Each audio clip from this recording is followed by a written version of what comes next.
Hi everyone, Linda with TWC Pilates, and today we're going to go through some exercises to get you fit for the ski season. All you need is a band. Ideally you've got a wingspan length of your band or a little bit longer, and we will begin. So we're going to start just with a little bit of a warm-up here, taking your legs wide. And notice here as I'm going how I'm really working through my feet, my knees, and my hips. I'm pressing my hip up, out, rolling through the feet. So the mobility in all of our joints, the strength of our feet, the range in our ankles, knees, and hips is really important for skiing. And then of course the strength and stability of your trunk. Good. So we're just going to add a little movement here. I'm only going to do 8 to 10 reps of everything for this video, but I invite you to add more of the reps if you want to go for a little bit longer. And the purpose of this video is, yes, for you to follow along. It's a lot more interesting if you do. Hold center and just round and up. Good. Finding the breath, just getting things moving, getting the blood flowing. Excellent. We always do better when we don't go in cold, right? We give a chance to warm up the diaphragm, and then just taking your hips around. So as I'm doing this motion, right, I'm getting this movement through my pelvis. I'm getting this internal, external motion through in lateral motion through my hips, my knees, and my feet. Good. Excellent. And then we're just going to come to center and just sort of bounce it up, turn it up a little bit here. Good. And then let's just take a nice big breath in, up, and exhale to come down. So you're going to stand in a parallel stance. And we're just going to start with a little weight shift side to side. Now, there's a few important things that are happening here. If we start at the base, which is our feet, and you're doing this side to side motion, all I'm doing, notice that I'm not side bending. I really just am shifting my weight over to one leg and the other and focusing on the hip. However, the feet are involved. So when we're skiing, we want to be using the feet laterally as well as front and back. So feeling that lateral shift, because this is really creating glides and motion through the feet joints and the ankle joint as we go. The next piece that's important is your knees are relaxed, is that we're getting this lateral glide through the hip. And just notice for yourself how that feels. We want there to be this nice glide in both directions. And do you feel that it's balanced in both directions? The next piece that's important is the rib cage motion. Now notice as my hip goes this way, my ribs go in the opposite direction.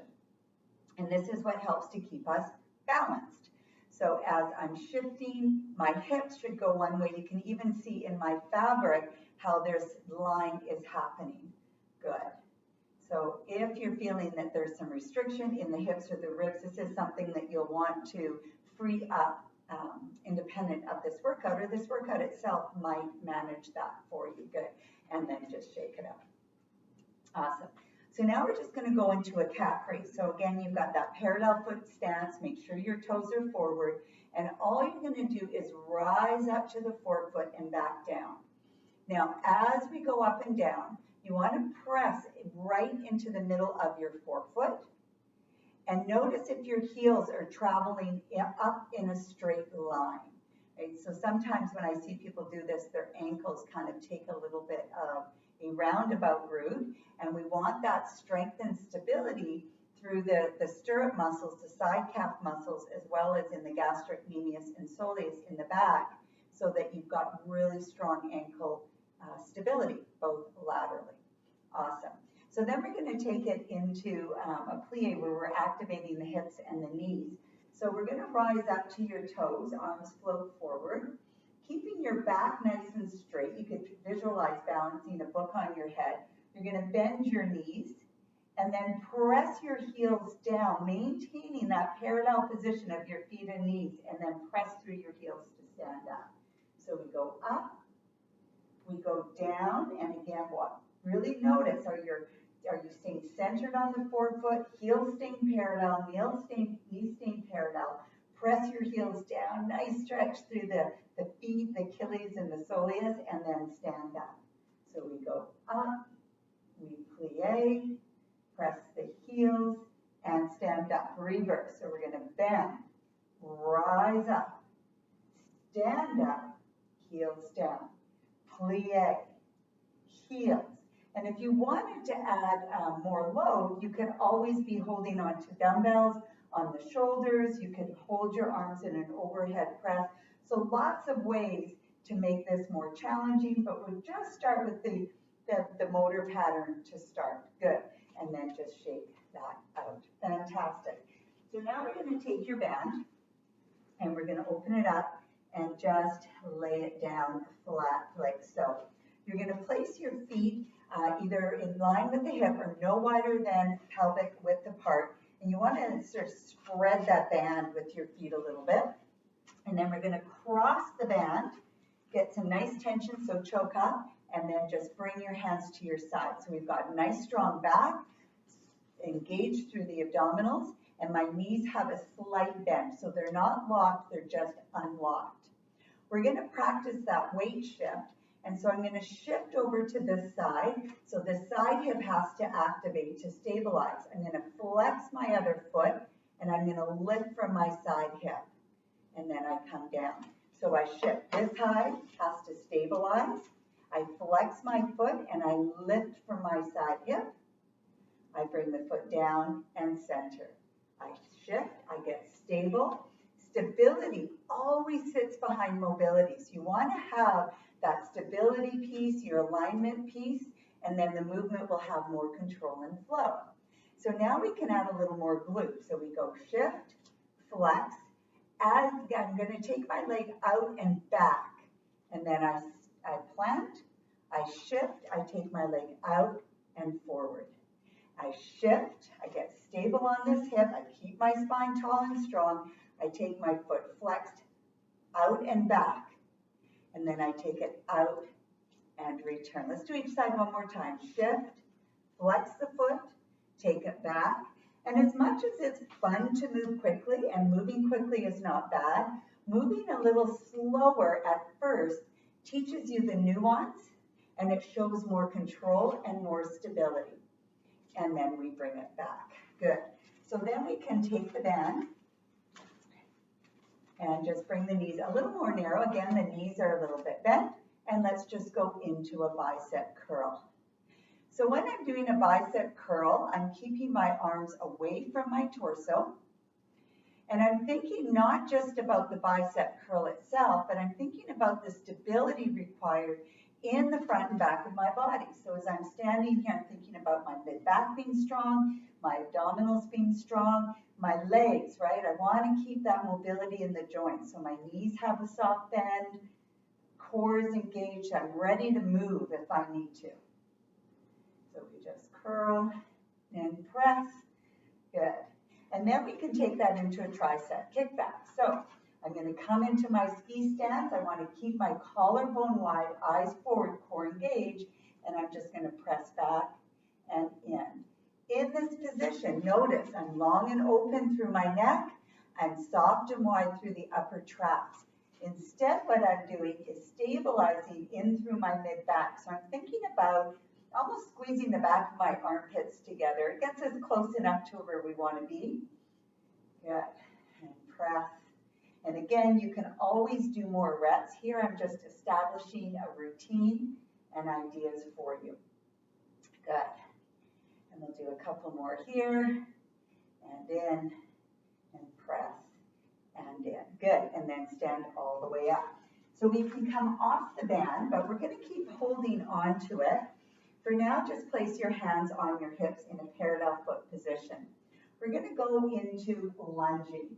So with the lunging, what's important is that you're getting this heel toe strike, the back foot heel comes up, and then you want to go straight down. You don't want to continue your body forward. We want to have this angle of the hip, the knee, and your knee comes over the top of your foot. We don't want it to press too far forward. We want to have that same angle that happens when we're skiing.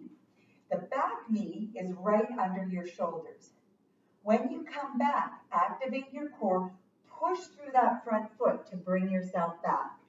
So we've got some dynamic action. So literally your body is going forward, straight down, straight up and back. Notice when I push back that I'm not leading with my upper body. I'm using my core and I'm leading with my pelvis. So I'm maintaining the alignment.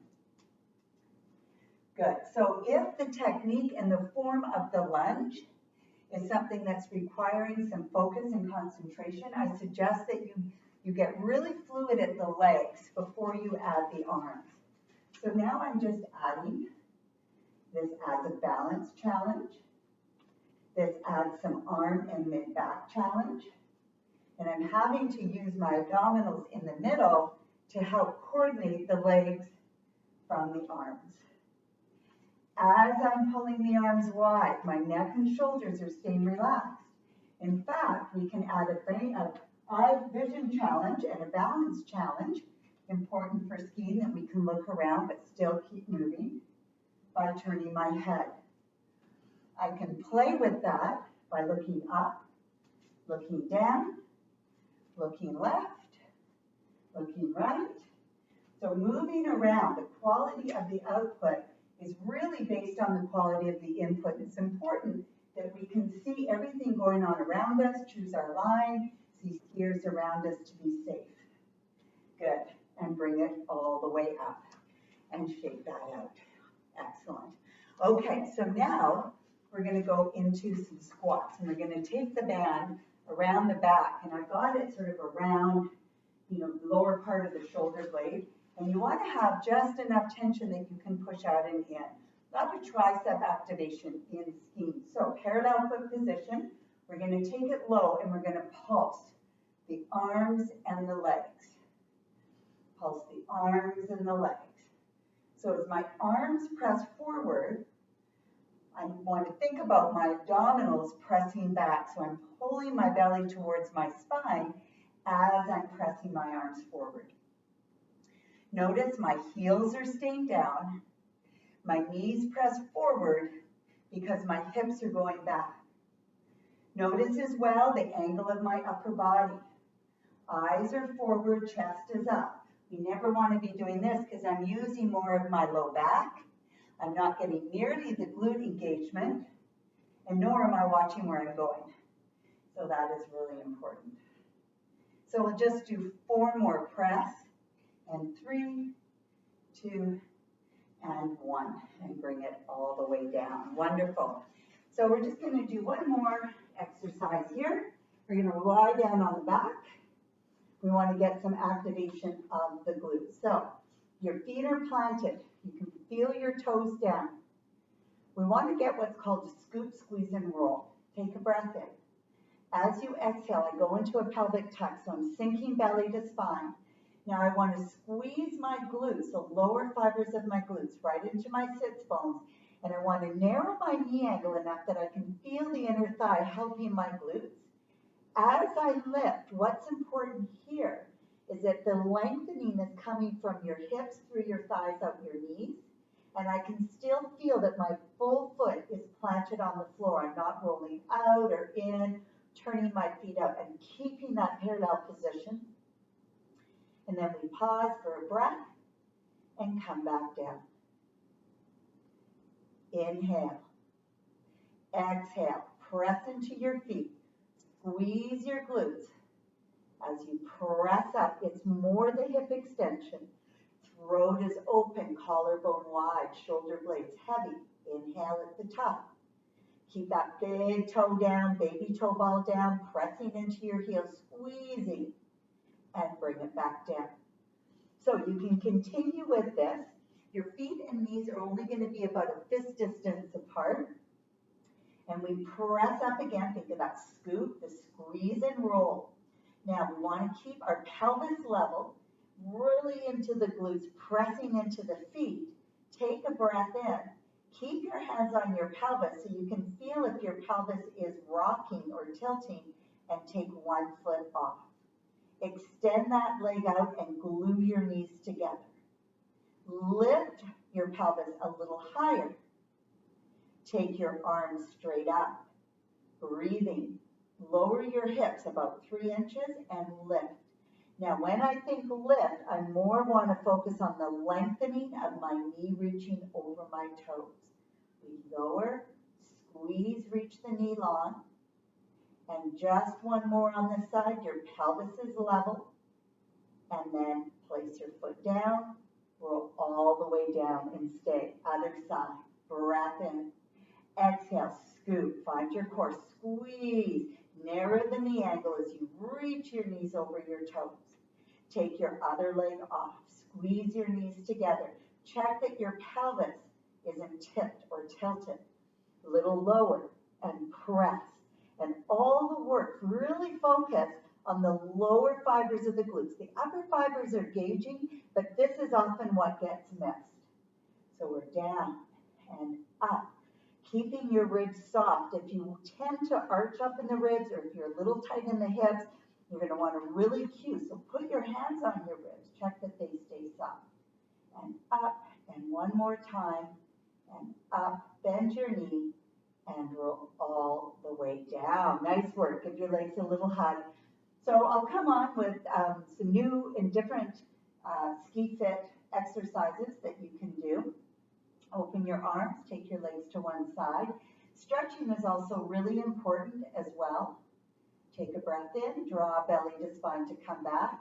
And I'll incorporate also more of that into some different workouts as well. So you can do different exercises, extend one leg long, bring the other leg in, and add lots of variety, or focus on ones that you know best suit your body, maybe ones that are missing from your regular regime that will help you with your skiing. Good.